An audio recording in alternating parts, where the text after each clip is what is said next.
Okay, so I've made another row, but before continuing, I just wanted to show you guys. So basically we're working upside down. And I just wanted to show you.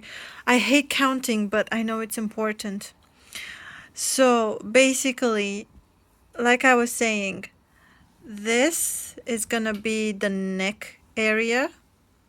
These are gonna be the shoulders. So our work is gonna sit like this on our shoulders. And then this is gonna go underneath the arms. And here, the V is gonna start and go like this. Okay, so for that reason, we're working these types of stitches.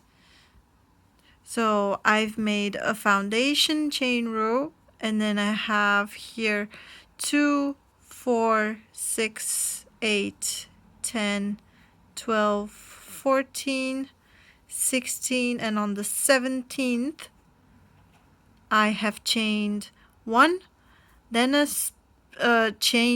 simple chain, then a double crochet in the same stitch, and then chain 1, then a double crochet, then a chain 1, then a double crochet, then chain 1, then double crochet, and so on and so forth until the very end.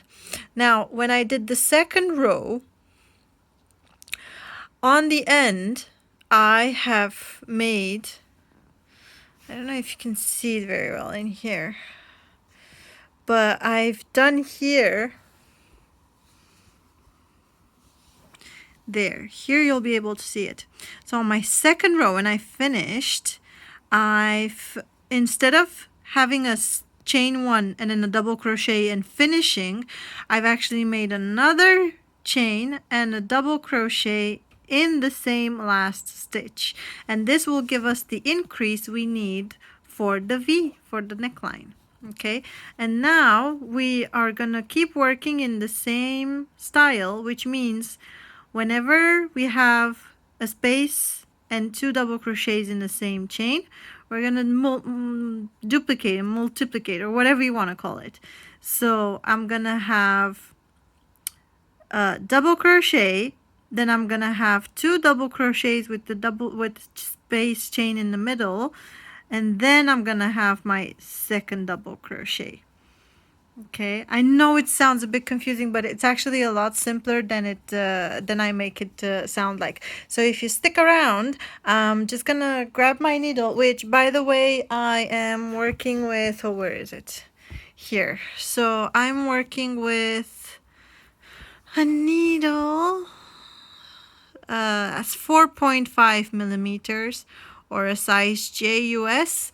And you're gonna laugh, but actually the reason why this is so curly is because it's 50% acrylic and 50% cotton, and it's actually a sweater that I tore apart because it had a much too thick neckline and it was choking me, as always.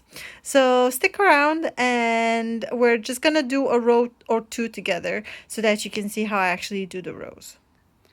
Okay, so I finished a row, and now I'm gonna turn my work and I'm gonna show you how I start the row and how I do with the increases. So I lift up my yarn like this and I twist it. You hold it and then you twist it, and then you put it back right in the same hole, and you pull it up, and then you do a double crochet. This will help your work look a lot better settled. So as you can see, I've got a space here, so I'm gonna make a single chain. Then I have 4 double crochets here, so this is my increase. Now I'm gonna work my double crochet as normal.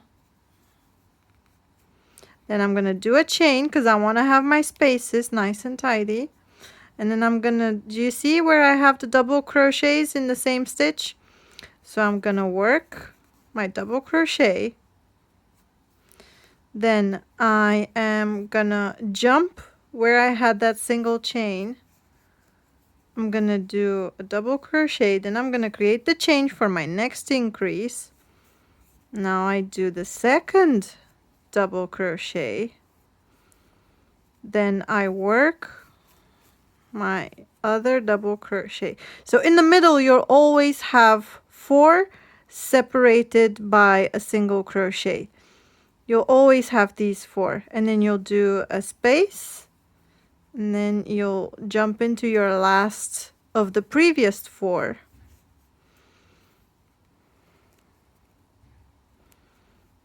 See, so next time when you come back, you're going to be working in this one. Okay, so I'm just going to keep on working. Oops. Did I do? Yes, so unraveling does happen quite often, especially when you're not sure if you've done something right. Okay, so finishing my 4th one, and then I can start distancing these in order to bump them into my normal row. Okay, so single crochet, and then a double crochet, and lift off. Now we can just continue on working. Just single chain, double crochet, and the same double crochet stitch of the base chain. So I have a single crochet, a single stitch here. I have my double crochet. I dive into that hole. Oh, and here I come out. Okay, single chain, double crochet. There we go. So again, I think the increases are the most important, and these are the ones that are most difficult to follow. So this was the base chain. Okay, this was the base chain. Now in the double crochet we did 2. This was our increase, and we had a single chain in the middle. Then when the next row came around, we did our double crochet for each of the previous double crochet. Then in the single chain we did 2 double crochets with the single chain in the middle. So this one we're just gonna keep on doing all the time. However, when I come to my next row here on top, I will put up a space in between these 2 double crochets so that it moves on to create this little square like the other ones I have. Okay, so let's quickly see how I'm gonna do that.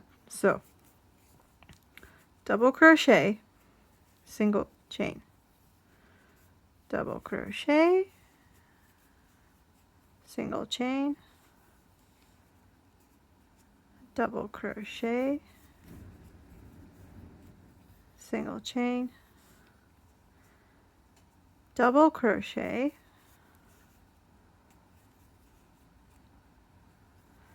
single chain. So this is what I'm talking about. In order to create that space, that distance, I'm doing the first of the 4, doing a double crochet, then I'm going to create the space, and then I'm going to do another double crochet, after which, without a space, I'm going to go into the single chain from the previous increase. I'm going to do a double crochet, single chain, double crochet, no space. I'm going to do a double crochet, and then I'm going to do a space because I'm coming up to the 4th one, you see. And then I'm going to do my 4th double crochet, then I'm going to do my space, and this will take me into the neckline. Okay, so bear in mind we have started with the neck, but we are working our way down. So if you're ever curious to see how your work is going to look like, this is what it's going to look like. Okay, so that's the back of the neck. These are going to be the shoulders, and here's my V gonna start. All right, I hope that makes sense. And like always, I'm gonna create a follow-up video and I'm gonna keep you appraised with how it's gonna come along. Wish me luck!